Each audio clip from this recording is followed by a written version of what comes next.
কি হবে যখন কোনো দুষ্ট তান্ত্রিক তন্ত্রমন্ত্রের 9টি গ্রন্থের জ্ঞান নিয়ে নিজে শাসন করতে চায়, কিন্তু সে জানতো না যে ওই 9টি গ্রন্থ রক্ষা করার জন্য একটি শিশু জন্ম নেয়। হ্যালো ভিউয়ার্স, তোমরা দেখছো জিজি রিভিউ টিভি 77। অশোক সম্রাটের সময়ের কুলিঙ্গি যুদ্ধের ভয়াবহ দেখে তিনি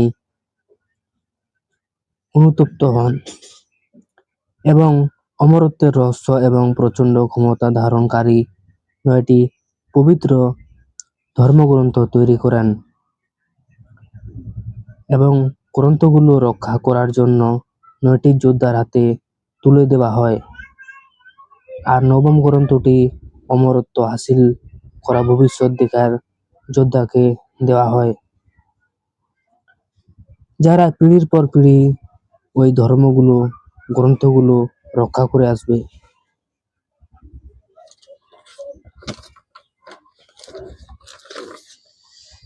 অন্যদিকে মহাবীর লামা, যিনি সেই 9টি ধর্মগ্রন্থ দখল করে অমরত্ব লাভ করতে বা বিশ্ব শাসন করতে চায়, এবং কি বেদা ছোটবেলায় তার মায়ের ত্যাগের কারণে এক সাধুর কাছে বড় হয়। সে নিজের ক্ষমতার বিষয়ে কিছুই জানতো না। সিং চলে যায় 20 বছর পরে। বিভাকে পাঠানো হয় বেদার কাছে এবং তাকে তার জীবনের আসল উদ্দেশ্য সম্পর্কে জানায়।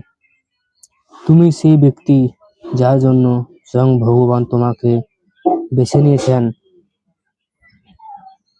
মহাবীর লামার থেকে নবম এবং সবচেয়ে গুরুত্বপূর্ণ ধর্মগ্রন্থ মীরাকে রক্ষা করা তোমার কাজ।